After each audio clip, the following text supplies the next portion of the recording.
हिंदी का एक चैप्टर जिसका नाम है अर्धनारीश्वर। ये चैप्टर लिखा हुआ है रामधारी सिंह दिनकर जी के द्वारा। तो चलो शुरू करते हैं इस चैप्टर को। लेकिन इस चैप्टर को शुरू करने से पहले यदि अभी तक आपने हमारे चैनल को सब्सक्राइब नहीं किया है तो सब्सक्राइब कर लीजिए और वीडियो को लाइक जरूर कर देना। ओके, शेयर करें अपने दोस्तों को ज़्यादा से ज़्यादा ताकि हम मोटिवेशन प्राप्त कर सकें और भी ऐसे ही वीडियोस बनाने की। तो भाई हमेशा की तरह बात करते हैं सबसे पहले लेखक परिचय। सबसे पहले जानते हैं लेखक के बारे में, रामधारी सिंह दिनकर के बारे में। बहुत ही सुप्रसिद्ध कवि, भारत में कोई ऐसा नहीं होगा जो इनका नाम नहीं जानता होगा, या शायद ही कोई ऐसा होगा जिसने इनकी कविता नहीं पढ़ी होगी। सौभाग्य की बात है कि जन्म जो है बेगूसराय जिले में हमारे बिहार में ही हुआ था। ओके, सिमरिया बेगूसराय में जन्म हुआ था 23 सितंबर 1908 ईस्वी में, और मृत्यु हो गई थी 24 अप्रैल 1974 में। माता का नाम था मनरूप देवी और पिताजी का नाम था रवि सिंह। देखो, रामधारी सिंह दिनकर जी जो थे, इनकी शुरुआती जो शिक्षा है, जो आरंभिक शिक्षा है, वो तो गाँव में ही हुई। ओके, बाद में 1928 में मोकामा घाट हाई स्कूल है जहां से इन्होंने मैट्रिक किया। सब कुछ आपके बुक में लिखा हुआ है टू द पॉइंट। ओके, इसके बाद 1932 में इन्होंने पटना कॉलेज से बीए किया। ठीक है, और बीए भी जो है इन्होंने हिस्ट्री ऑनर्स रखा। ठीक है, ऑनर्स पेपर जो है इन्होंने हिस्ट्री रखा। बाकी अगर बात करें साहित्यिक अभिरुचि की, अगर लिखने की जो अभिरुचि की बात करें, इंटरेस्ट की बात करें भाई, तो देखो बहुत ही मतलब अजब तरीके के प्रतिभा वाले व्यक्ति थे।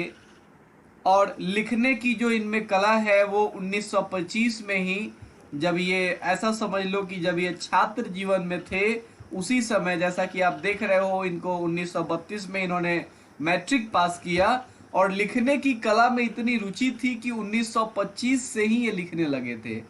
और 1925 में इनकी पहली कविता पब्लिश हो जाती है, प्रकाशित हो जाती है। नाम होता है छात्र सहोदर। ठीक है, आगे भी और भी बहुत सारी चीजें, बहुत सारी रचनाएं ये करते हैं।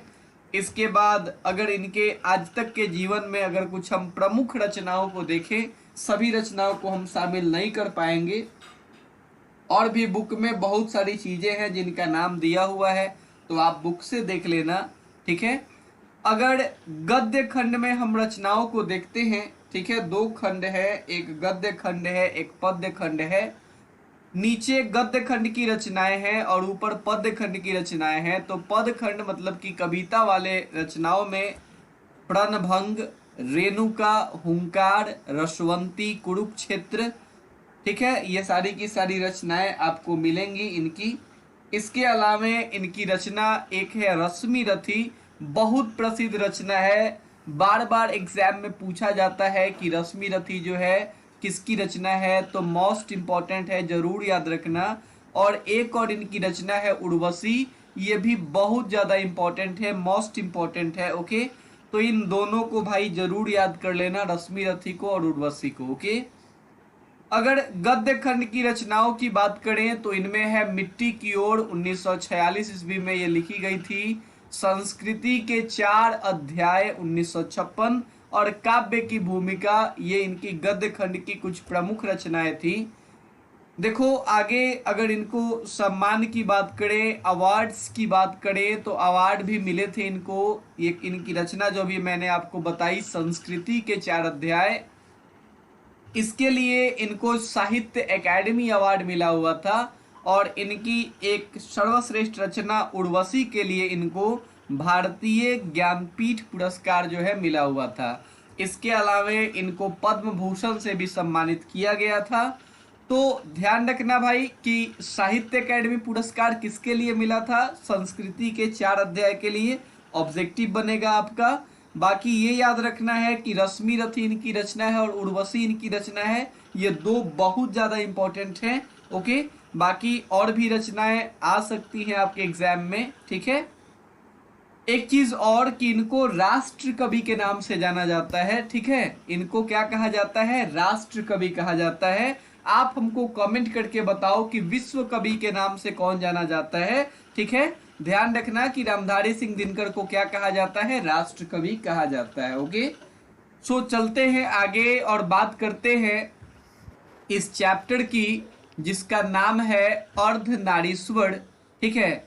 चैप्टर जो है आपका अर्धनारीश्वर, सबसे पहली चीज तो ये है कि ये एक निबंध है, ठीक है। ये चैप्टर एक निबंध है और उसका सारांश हम लोग यहाँ पढ़ रहे हैं। इस सारांश को आप एग्जाम में ज्यों का त्यों लिख सकते हो, इस तरीके से इसको लिखा गया है। बाकी आप चैप्टर को जरूर पढ़ें, ये मेरी गुजारिश है आपसे कि चैप्टर को जरूर पढ़ें, ठीक है। बहुत सारी चीजें मिलेंगी आपको चैप्टर में। देखो, अर्धनारीश्वर जो है ये इनकी जो रचना है ना, ये एक तो निबंध है, रचना रामधारी सिंह दिनकर ने की है, राष्ट्र कवि रामधारी सिंह दिनकर ने। और ऐसा माना जाता है कि अर्धनारीश्वर जो है ये भारत का मिथकीय प्रतीक है। मतलब मूल रूप से अर्धनारीश्वर का जो मतलब होता है वो सारी की सारी चीजें भारत में देखने को भाई मिलती नहीं है, ठीक है। देखो, मूलतः अगर हम बात करें तो अर्धनारीश्वर जो है, आप सभी को पता होगा, अगर आप हिंदू धर्म से बिलोंग करते हो तो, और नहीं भी करते हो तो आपने सुना होगा कि भगवान शंकर और पार्वती का ये एक कल्पित रूप है। कल्पित रूप मतलब कल्पना किया हुआ रूप है भगवान शंकर और पार्वती का। अभी मैंने पीछे ये पिक्चर आपको दिखाई थी। ये जो पिक्चर है, इस पिक्चर में आप स्पष्टतः देख सकते हैं कि इस पिक्चर में जो है ये आधा शरीर क्या है? पुरुष का है और आधा शरीर जो है स्त्री का है। ये भगवान शिव और पार्वती का जो है ये रूप है, जिसमें आधा शरीर पुरुष का होता है और आधा शरीर स्त्री का होता है, ठीक है। तो ये एक कल्पित रूप है, ओके, जिसमें आधा पुरुष का अंग होता है और आधा अंग जो है ये क्या होता है? नारी का होता है। नाउ देखो, ये चीज जो है, ये जो रूप है भगवान का, ये किस चीज का प्रतीक है? ये किस चीज को दर्शाता है? ये इस बात को दर्शाता है कि स्त्री और पुरुष ये दोनों के दोनों समान हैं और इनमें किसी भी तरीके का भेद नहीं है। अगर किसी पुरुष में महिलाओं का गुण है तो वो गड़बड़ी नहीं है, वो उसकी खराबी नहीं है, वो उसका दोष नहीं है। लेखक कहते हैं रामधारी सिंह दिनकर कि अगर एक का गुण दूसरे में है तो वो दोष नहीं हो सकता। अगर पुरुष में किसी औरत का गुण आ जाए या औरत में अगर पुरुष का गुण आ जाए तो ये दोष नहीं है। ऐसा नहीं है कि पुरुषों में अगर नारियों का गुण आ जाए तो इससे उनकी मर्यादा कम हो जाएगी, उनकी इज्जत कम हो जाएगी, उनकी प्रतिष्ठा कम हो जाएगी। ऐसी कोई भी चीज नहीं है। देखो, आप पुरुष हो, आप में पुरुषों के गुण होने चाहिए, लेकिन औरतों के गुण अगर आप में आ रहे हैं तो इसका मतलब क्या है कि आपके गुणों में अभिवृद्धि हो रही है, आपके गुण जो है बढ़ रहे हैं। इसका ये मतलब नहीं हुआ कि आपका इससे इज्जत चला जाएगा, आपकी इससे मर्यादा चली जाएगी। ऐसी बात कर रहे हैं रामधारी सिंह दिनकर, ठीक है।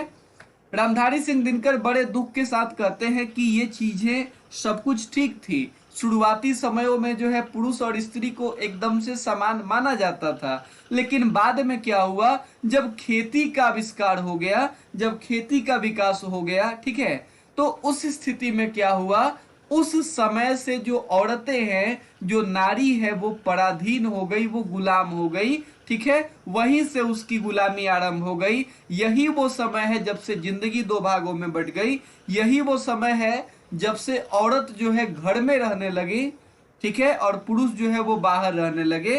इट इज द ये सेम वही समय है भाई। ये बात कहते हैं रामधारी सिंह दिनकर कि जब जो है औरत घरों में रहने लगी और पुरुष जो है बाहर रहने लगे। ये वो समय है जब जो है औरतों ने मान लिया कि हम जो है वर्षा ऋतु की तरह हैं और पुरुष जो है वो ग्रीष्म ऋतु की तरह है, ठीक है। ये वो समय है जब औरतों ने इस चीज को समझ लिया कि हम जो है इन्हीं सब कार्यों के लिए हम हैं। ये पुरुष जो है वही जो है ये खेतों में मतलब कि मिट्टी को तोड़ के जो है अन्न उपजाने के लिए वो बने हुए हैं, और बाकी हम लोगों का जीवन जो है यही बच्चों के पालन पोषण के लिए बना हुआ है। यही वो समय है जहां से आप कह सकते हो, और यहाँ लेखक कह रहे हैं कि यही वो समय है जहां से औरत जो है वो पराधीन होना शुरू हो गई। ठीक है, यही यही वो समय है जब से जो है राजा जो है, राजा का जो बायां हाथ होता है, बाएं हाथ की शोभा जो है वो औरतों को माना जाने लगा। यही वो समय है। ठीक है, यही वो समय है जब जो है औरतों को क्या किया गया, औरतों को समझा जाने लगा कि औरतें जो हैं वो एकदम से मुलायम हैं, और पुरुष जो है वो दिन का जो धूप है उस तरीके से तपता हुआ है। ठीक है, तो ये सारी की सारी घटनाएं यहीं से शुरू हो गई, यहीं से जिंदगी में भेदभाव शुरू हो गए। ठीक है, और ये सारी चीजें जो है देखने को मिल गई। यही वो समय है जब जो है नर कर्कश हो गया, कठोर हो गया। ठीक है, वो जो है युद्धों में जाने लगा, अपने रक्तों को बहाने लगा, और उसको इस बात का ध्यान तक नहीं रहा पुरुष को कि वो जो रक्त बह रहा है ये रक्त नहीं है, ये किसी का सिंदूर बह रहा है। ठीक है, तो इन सारी चीजों को ध्यान नहीं रहा। ओके, ये सारी चीजें लेखक इस चैप्टर में जिक्र करते हैं। देखो, कुल मिला के लेखक जो है हमको कहना चाहते हैं भाई कि औरतों को भी उनका सम्मान मिलना चाहिए।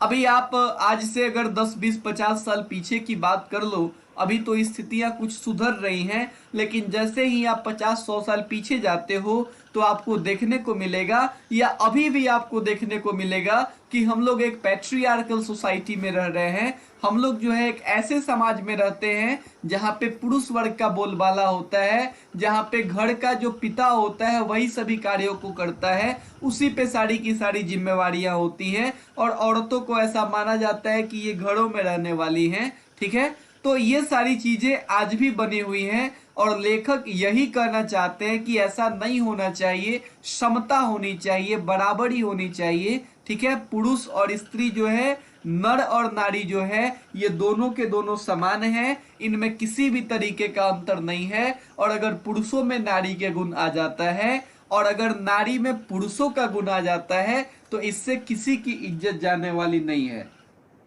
लेखक कहते हैं कि कुछ लोग हुए भविष्य, कुछ लोग जो है भूतकाल में कुछ ऐसे लोग हुए, बीते समयों में कुछ ऐसे लोग हुए, जैसे भगवान बुद्ध हुए, जैसे महावीर हुए। तो इन लोगों ने क्या किया, इन लोगों ने जो है नारियों को भी उनका अधिकार दिया। इन लोगों ने अधिकार दिया कि नहीं, नारी भी जो है वो भी भिक्षुनी बन सकती है। जैसे बौद्ध भिक्षु होते हैं, आपने सुना होगा, तो सब कुछ लिखा हुआ है, आप चैप्टर पढ़ना जरूर। ठीक है, तो इन्होंने जो है भगवान बुद्ध ने, ये जो है महावीर ने, इन लोगों ने बताया कि भाई नारी जो है वो भी भिक्षुनी बन सकती हैं। लेकिन जैसे ही जैन धर्म का बोलबाला आया, वैसे ही जैन धर्म के आते आते जो है उसमें क्या हुआ कि ऐसी स्थितियों में जो है क्या हुआ कि वहां स्त्रियों को कहा गया कि नहीं, आप जो है ये सारे कर्मकांड आपके लिए नहीं बनाए गए हैं, ये सारे के सारे कर्मकांड जो है, ये सारे के सारे नियम जो है ये पुरुषों के लिए बनाए गए हैं। पुरुष जो है इन कार्यों को करके वो मोक्ष को प्राप्त करेंगे। ठीक है, और आप जो है अगर औरतें इन कार्यों को करती भी है तो उनको उनके जिंदगी में मोक्ष नहीं मिल सकता। आप सभी लोग जानते हैं मोक्ष क्या होती है। हम लोग जो है इस धरती पे बार बार जन्म लेते हैं, बार बार ये जन्म लेते हैं, मरते हैं, जन्म लेते हैं, मरते हैं, इसको कहते हैं आवागमन। ठीक है, और जब हम इस चीज से छुटकारा पा लेते हैं, जब ये हम धरती पे बार बार आने जाने से छुटकारा पा लेते हैं, जब हम परम पिता परमेश्वर से मिल जाते हैं, तो उस स्थिति को मोक्ष कहा जाता है। तो जैन धर्म में बोला गया भाई कि मोक्ष जो है ना ये औरतों को प्राप्त नहीं हो सकता। ठीक है, नारियों को घर में ही रहना ज्यादा उचित है। कुछ पढ़े लिखे विद्वान जो ऐसे भी आए, जैसे आपके कबीर दास आए, उन्होंने तो यहाँ तक कह दिया कि नारी तो हमहू करी तब ना किया विचार, जब जानी तब पड़ी हरी नारी महाविकार। उन्होंने नारी को विकार बना दिया। विकार का अर्थ मैंने कल ही आपको पिछले वीडियो में बताया था कि जब आपके शरीर में कोई गड़बड़ी, कोई खराबी आ जाती है तो उसको विकार कहते हैं। ठीक है, तो यहाँ मतलब कि ये कबीर दास ने जो है नारियों की तुलना एक तरीके के महाविकार से की है यहाँ इस लाइन में, ठीक है। बहुत सारे पढ़े पढ़े लोग, बहुत सारे विद्वान विद्वान लोगों ने क्या किया, ये नारियों को जो है उनका हक नहीं दिया। इनमें बड़े बड़े लोग जैसे कि रविंद्रनाथ का भी नाम आता है, जैसे प्रेमचंद का भी नाम आता है। प्रेमचंद ने अपनी एक बार जो है एक अपनी लेखनी में कहा था और लिखा भी है कि पुरुष जो है ना, पुरुषों में जब नारियों का गुण आ जाता है तो वो देवता बन जाता है, लेकिन जब नारियों में पुरुषों का गुण आ जाता है ना तो वो राक्षसी बन जाती है। तो ऐसी ऐसी बातें जो हैं लिखने को मिली हैं, सुनने को मिली हैं, कही गई हैं बड़े बड़े विद्वानों के द्वारा। और लेखक जो है रामधारी सिंह दिनकर इन्हीं सारी चीजों का विरोध करते हैं। वो कहते हैं कि नारी और पुरुषों सबको जो है समान मानना होगा, ठीक है, तभी जाके हमारा जीवन जो है वो शांतिमय तरीके से हो सकता है, वो शांतिमय तरीके से उसका गुजर बसर हो सकता है। दिनकर जी ने कहा कि महाभारत का जो ये इतना बड़ा युद्ध चला, ये जो कौरवों की सभा में जो बातचीत करने के लिए भगवान कृष्ण गए थे और दुर्योधन ने जो है वो मतलब पांडवों को 5 गांव देने से भी मना कर दिया था। तो अगर ये बातचीत, कहते हैं रामधारी सिंह दिनकर कि काश ये बातचीत अगर कृष्ण और दुर्योधन के बीच ना होके, दो पुरुषों के बीच ना होके, दो स्त्रियों के बीच होती, अगर ये बातचीत कुंती और गांधारी के बीच हुई होती ना तो शायद आज महाभारत का युद्ध नहीं होता। मतलब कि यहाँ पे रामधारी सिंह दिनकर ने जो है नारियों को जो है उनके उत्थान की बात कही है, उनको बराबर जो है दर्जा देने की बात कही है। बाद में वो ये भी कहते हैं कि कुछ लोग हैं जैसे गांधी जी हैं, कार्ल मार्क्स हैं, ठीक है, इन सब लोगों ने जो है क्या किया है, इन सब लोगों ने नारी जाति के सम्मान की बात कही है और ऐसा होना भी चाहिए। इसी तरीके की चीजें जो है होनी चाहिए। गांधी जी की एक पोती थी, उन्होंने एक पुस्तक लिखा है, ठीक है, बापू मेरी माँ। तो ये पुस्तक भी दिखाता है कि गांधी जी का जो है नारियों के प्रति कितना सम्मान रहा होगा कि उनकी पोती ने पुस्तक लिखा बापू मेरी माँ। और यही सारी चीजें हैं इस पूरे के पूरे चैप्टर में। लेखक ने अर्धनारीश्वर जो भगवान का स्वरूप है उसको जो है फॉलो अप करने की बात कही है भगवान ने कि अगर एकदम फिर से अगर वास्तव में वही चीजें आ जाए, एक बार फिर से नारियों को, औरतों को उनका अधिकार मिल जाए हर एक क्षेत्रों में, तो फिर ये समाज, ये दुनिया जो है उत्थान की तरफ बढ़ सकती है, ठीक है। ओके, सो आशा करता हूं कि ये चैप्टर आपको समझ में आ गया होगा। Thank you so much for watching this video.